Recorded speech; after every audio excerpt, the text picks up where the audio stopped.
wolof d'abord ndax ñu fàttali li leen fi indi ak naka nga jàngatee li nga xam ne waxtaan bi ñu tey. voilà merci beaucoup jërëjëf ñoo ngi fi ñëw ci turu Pastef ak coalition APT nga xam ne moo représenté ay partis politiques yu nga xam ne ñooy liggéey ensemble nekk ci majorité donc ñëw fi tey wuyu à l'invitation du ministre de l'Intérieur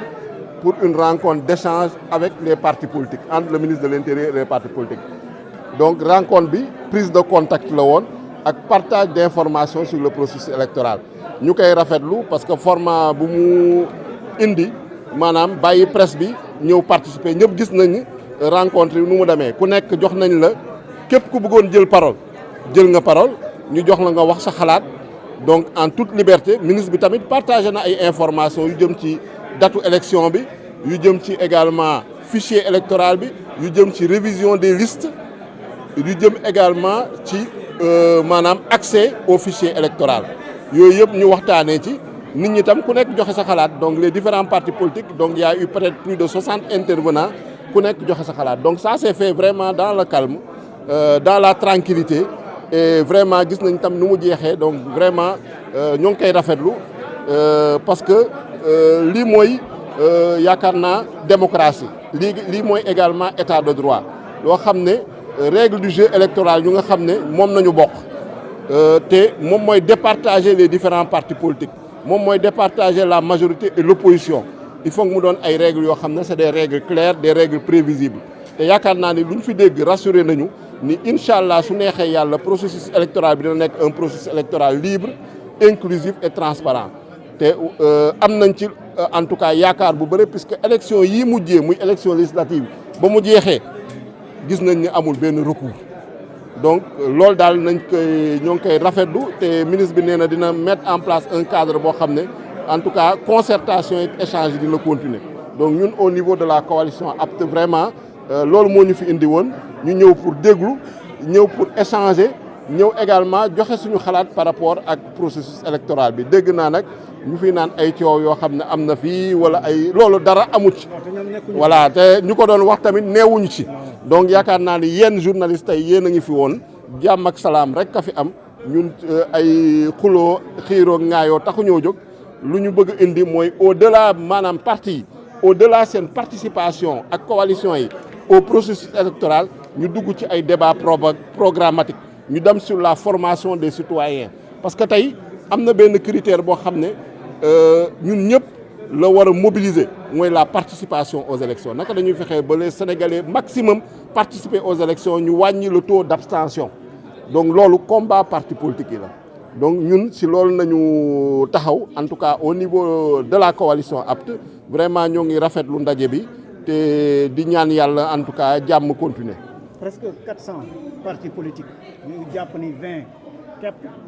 moo ci nekk en règle est-ce que pour mun a wàññi yenn partis dina yomb. waaw je pense que réflexion la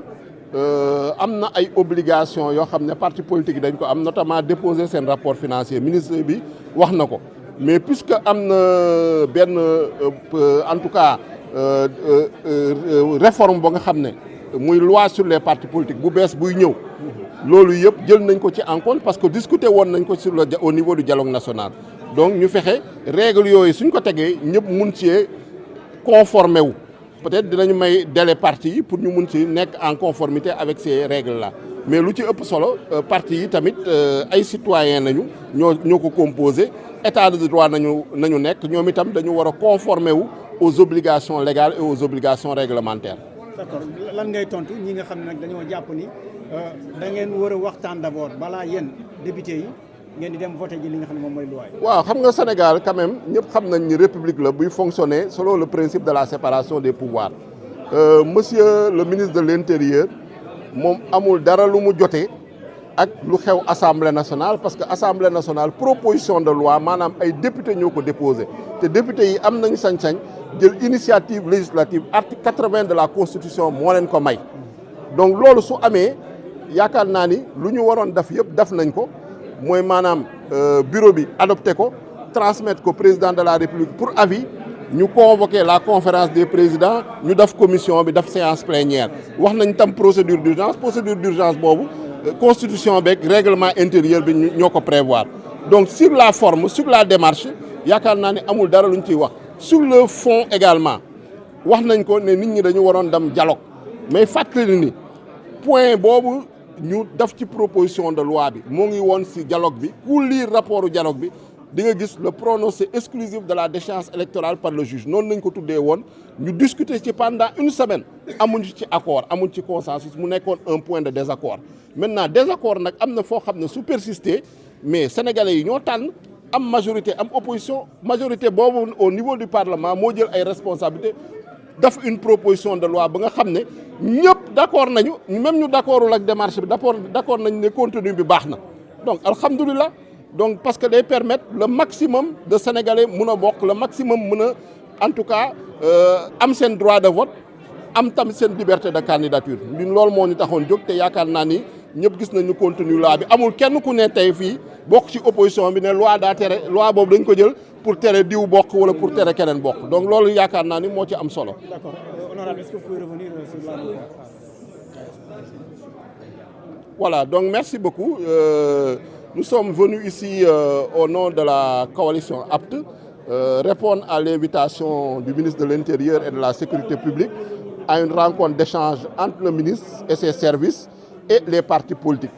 Et nous avons écouté attentivement Monsieur le ministre de l'Intérieur, donc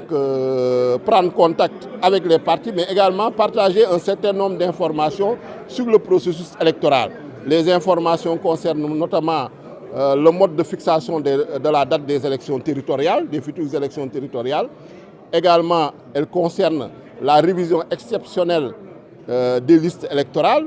l'accès, la publication de ces listes électorales mises à jour et également l'accès au fichier électoral. Donc, nous saluons vraiment la transparence, nous saluons également la démarche inclusive, la démarche participative et la capacité d'écoute du ministre de l'Intérieur qui a permis également, en toute, disons, transparence aux médias de suivre toute la séance. Donc rien n'est caché aux Sénégalais et nous saluons également la sérénité,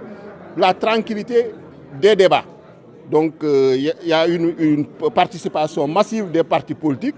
et vraiment cette mobilisation témoigne de l'attachement des partis politiques et de la classe politique en général donc à un processus électoral transparent, libre et inclusif. Le ministre en tout cas nous a rassurés et nous partageons avec lui ses objectifs et nous sommes déterminés à l'accompagner pour réussir en tout cas disons un processus électoral qui va satisfaire tout le monde. Parce que lors des dernières élections législatives, on a vu que après le vote, en tout cas après la proclamation des résultats, il n'y a pas eu de contestation et nous espérons qu'aux futures élections territoriales, il en sera ainsi et qu'on permette au maximum de Sénégalais de voter, donc qu'on ait un minimum d'abstention et qu'on permette également au maximum de candidats de participer, bien sûr, s'ils remplissent des critères. Est-ce que vous pouvez revenir sur la rumeur concernant les différends entre la coalition Diomaye et la coalition... Je pense que vous étiez là, vous les médias, et vous avez constaté qu'il n'y a eu, en tout cas, aucune, disons, dispute, aucune altercation concernant la coalition APT. Nous, en tout cas, en toute responsabilité, on est venu, on a parlé du sujet. Le sujet qui nous intéresse aujourd'hui, c'est le processus électoral. Tout le reste, je pense, est secondaire. Et les rumeurs dont on parle, elles sont infondées parce que cette séance était ouverte aux médias qui ont eu à filmer. Et je pense que ça s'est passé vraiment dans la paix, dans la tranquillité, dans le calme, dans la sérénité. Et ça s'est terminé également dans cette atmosphère. Et nous, nous sommes des démocrates. Donc nous sommes ouverts au débat, nous sommes ouverts également au dialogue, nous sommes prêts pour le consensus. Mais faudrait-il également que les conditions soient réunies. Parce que sur la question, par exemple, de la modification des articles L29, L30, on en a parlé. Mais en interpellant le ministre, pour faire le rapport entre